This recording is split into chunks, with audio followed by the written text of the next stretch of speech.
What is up, friends? Ooh, my fucking days. I just kicked the damn camera. My gosh.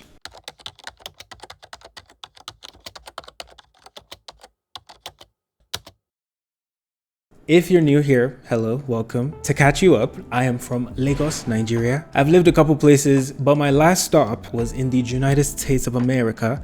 And believe me when I tell you, I thought I was going to die there. Okay, like that was my final stop. I had made it, I have the most vivid memories of being like 12, 13, and just imagining that that was where the rest of my life was going to happen, because that was the path for people like me where I grew up.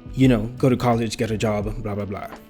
And that's what happened for the most part, except 2023 rolled around and shit hit the fan, okay? Let's just call it what it is. I was finally at this place that I had waited for all my life. I now had the college degree, I had the stable job, I was living in a city that allowed me to do my side passions, but I felt so fucking crazy, dealing with way more anxiety than I had ever dealt with in my whole life. Okay, but it was first shot at this adulthood thing, and it wasn't the vibe.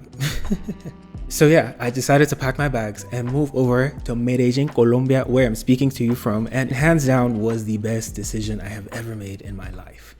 But let me give you some more context so you can understand what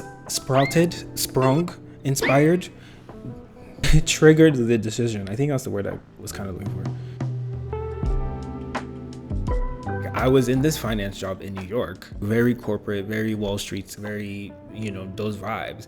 But it wasn't even toxic, low-key. It was like relatively chill. I was remote because I was in New York, but the rest of my team was in Chicago. So it's like I was able to like do a decent amount of fucking around. But I still did not care for the whole thing, because it just was not for me. It was not for me, and it brought me so much fucking anxiety. Like, I would be stuck in a chair in front of my laptop, like, what am I doing? It was like, this job was like quite decent, like relatively speaking. But why am I saying all this? Because it can look so good on paper but feel so fucking wrong, and you are allowed to get up and get the fuck out of there. Like, you really are allowed to. People be like, oh my god, you should keep your stable job. And I'm like, well, the stable job is making me unstable. Like, the fuck are you talking about?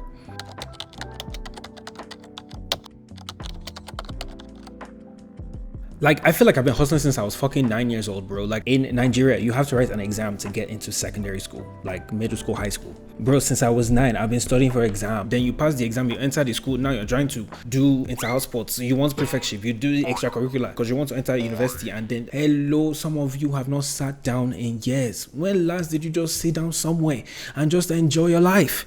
It's been a minute. You need to go and grab a chair, bestie, because you are about to catch fire. I'm born out. But for real, I think, and when I dipped that, I was like, I do need a break. I deserve it. I'm young, I'm hot, I'm sexy, all these things. I was like, I'm living here. You people will not stress me. On top of what, how much money are you paying me? It ain't about the money. You didn't hear Jessie J when she said that. I mean, do I agree with her when she said, money doesn't buy us happiness? No, I don't. Of course I don't, because it do be buying a substantial amount. We know this for a fact. But at what cost? At what cost, okay? Like, it really does get to a point where we are trading in our sanity for this bag we're chasing, and it's like, why? And especially if you're someone who tends to be an overachiever, right? Like, just providing more color, I graduated with 2 degrees, economics and performing arts. Very different, no overlap at all. And I graduated early, a semester early. So like literally from my first semester in college, I was overloading. And it's like, I was talking to a friend recently and I was just reminiscing on like, bro, I was running on some like crackhead energy in college, low-key, because like I start my day with a math class on this side of campus, then I have a dance class here, then I have an accounting class here, then an acting class on that side of campus. So I'm just constantly like, what? Then my day will end with a 4-hour rehearsal for a theater show I had coming up, and I would just do that over and over again, just going and going. And this year just made me realize like, whoa, like I literally just have never really sat down. So for me, being here and taking some time to just chill was just such a change. I was like, I've never really experienced this, like just never chasing something, never. And I was like, wow, is this what life can be like, to just chill. Wow, this is cool. And it's so funny because I would also meet people and tell them, yeah, I'm not working, just chilling. They'd be like, oh, so what do you do in the day? Like, how do you occupy yourself? I'm like, I'm sitting down somewhere. Okay, that's what I'm doing. I'm a little behind on that, so I'm catching up. Thank you very much. How about you? What are you up to these days? I had to also realize that I had kind of made it in a sense of the word, because I had seen the reality of things. When I graduated early, I shipped myself off to LA right away and jumped right into the Hollywood scene, the entertainment industry, so dance, acting, all that stuff. And I got to dance with the Grammy and Emmy award-winning icon, and that is Paula Abdul. And that was a really fun experience. Like, I was also in music videos with like The Weeknd, Future, Coco Jones. Like I did this, and some of it I was like in the background. Let me not overhype it, but like, still, I did the thing. I was in the room where it happened. I've met these celebrities, like, working out my differences with hard work and dedication.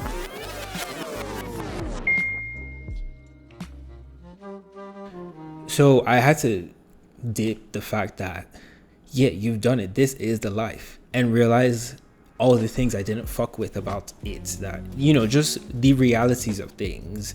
I think we chase a dream so much, and you just don't know the reality. That's why I feel like I'm so pissed at hustle culture, because it's like grind. You get somewhere and and there's so many things, especially with how so much shit is like gate kept. You don't really know how things are. So I'm really grateful to have just dipped that. Yes, have goals, work towards them, but remember to not over idolize shit. Like, don't over romanticize shit, because you don't know the reality. That was my big takeaway. Healthcare. Oh my God. If we're talking about the healthcare system in the US, everyone should pack their bags and leave that country. Like, every single person. Let me even give you this quick rant. So one time I was in so much pain, I went to urgent care. They attended to me, but they're like, oh, this is not an emergency, so we can't actually do anything for you here. So I leave without a single cup of water, no painkiller, nothing. Please tell me why the fuck I get a $600 bill after. I'm like, so I call and I'm like, oh, hi, this must be a mistake. Like, you guys didn't do anything. And they're like, oh yeah, but we saw you. I'm like, the fuck? Bitch, am I that ugly? You looked at my face and said, oh, no, charge this motherfucker. Yikes. The fuck is... No. After I was like, I will be leaving this country with immediate effect. Fuck you guys. But yeah, for me, it was just so hard being, this young person who's relatively healthy, but just having like weird things happen in their body for the first time. But then also like being charged hundreds of dollars every time you step foot into a medical institution. Like, fix it, Jesus. Visas, oh my God. Yo, the international student life in the US is not even a joke. Cause you're just there stuck feeling like a whole ass prisoner, and it's like, what the fuck did I do? Like, you're scared you can't leave the country while something is being processed, or like you graduate, you have X amounts of days to find a job, to do this, and it's just like, you're just scared the whole time, because you're like, is this going to get approved? Like, how much time do I have to figure shit out? Like, it's like people like missing important like family events because their visa is this, something is pending, this is the whole status game. For me, I just couldn't do it anymore. I didn't even like the visa I was about to be on. Like, I was going to do the H-1B, but then with the H-1B, I can't do art stuff. And that was low-key the only reason why I was still in the US.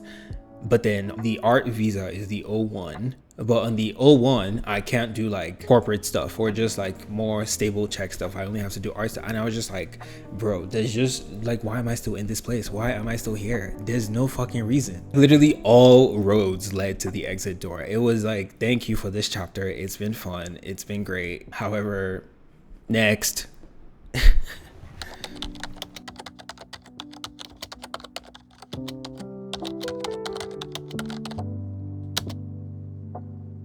But like, for real, I don't know what my future is about to be, but I feel the need to make this video in this moment because hopefully I'm showing someone that, hey, you're allowed to not know, like not have a single clue, but still run wild and free, because life really opens up when you allow it to.